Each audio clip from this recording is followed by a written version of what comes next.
I'm gonna lift 550 pounds.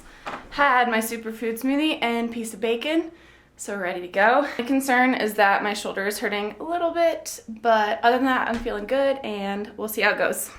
I just got home and I did it! And I'm so excited, and now I need to go stretch my back, but I'm so happy that it's over and that I did it. Yay!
Let's backtrack a little bit. So what I just shared is that I met my weightlifting goal that I set.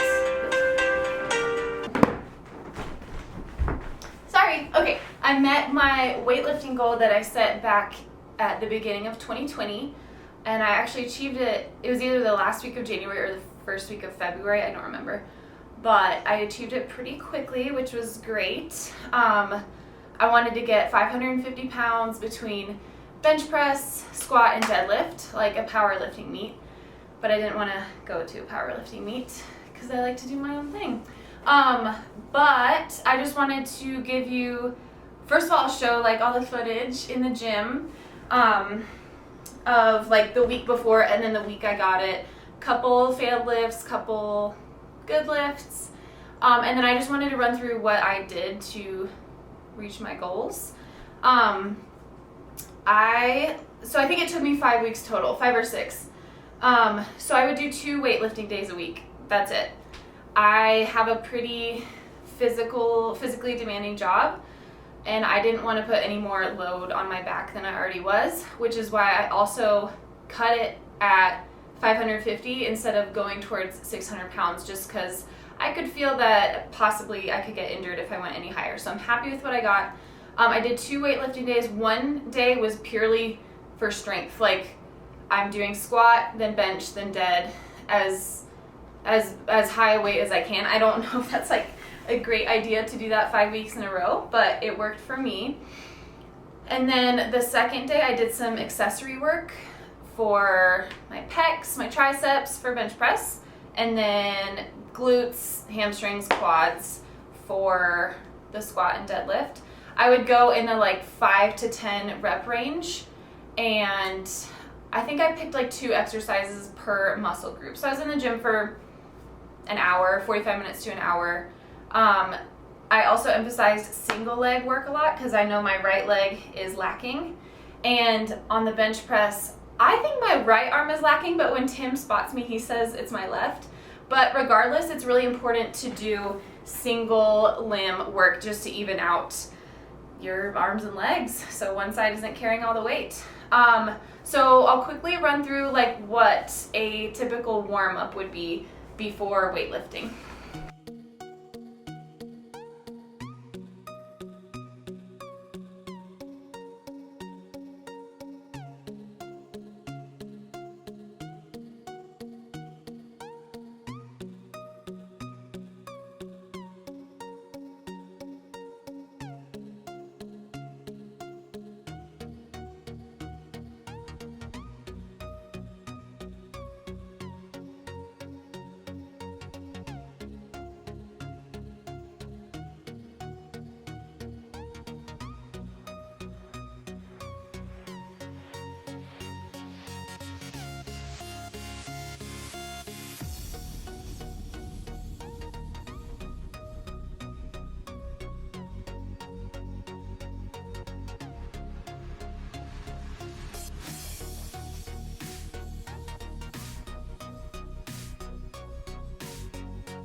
The idea of some type of warm-up I would do. So doing your joint rotations to keep your shoulders and your hips happy and healthy.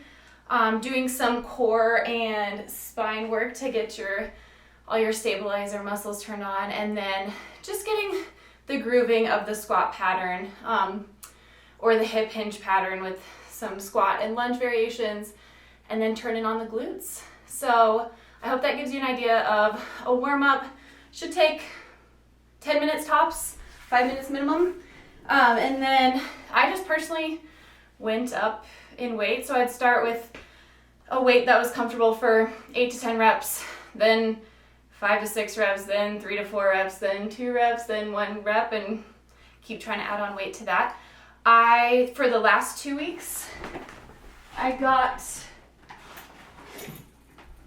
a weightlifting belt. This is $20 from Walmart.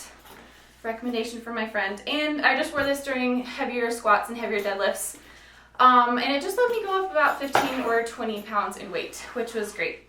I'm not going to use it all the time. I thought it was very useful for this. And then, so on my accessory days, I wanted to give you an idea of the types of exercises I was doing. I was going to go to the gym, but let me just show you. We're kind of snowed in here, just a little bit.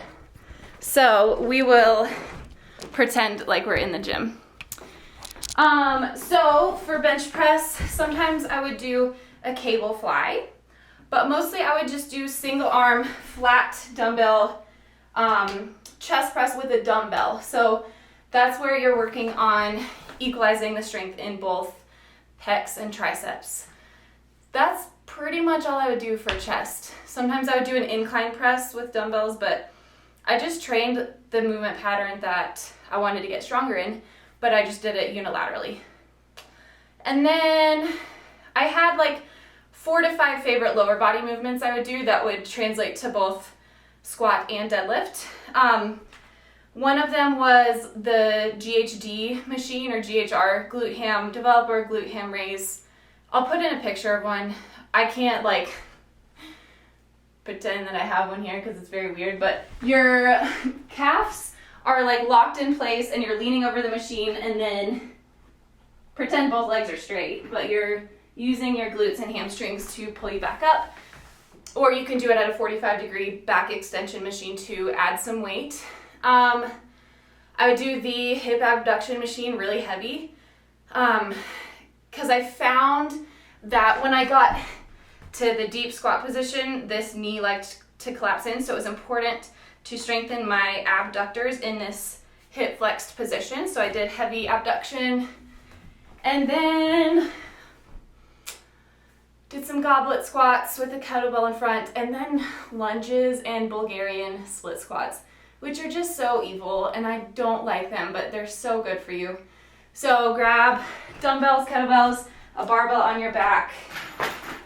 Just for split lunges, you're like this, really focusing on controlling the movement up, keeping the knee stacked over, don't let it collapse in.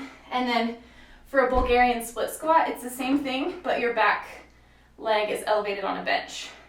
So you can get really, really, really deep into those.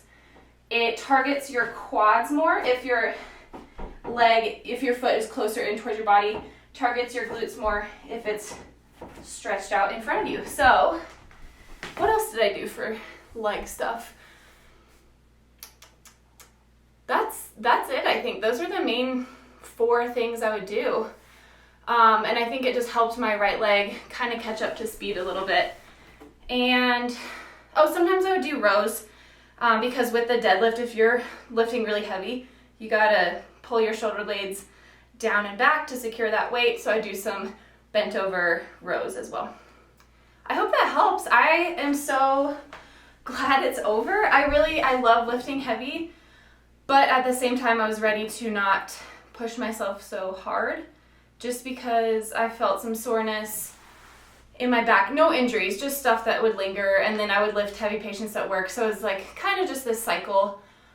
This actually did help quite a bit, and I love lifting weights, but now I am transitioning to more body weight stuff, yoga, kettlebell work, anything outside and fun. So I'm really excited, but I'm proud that I did it, and I hope those tips help you get stronger.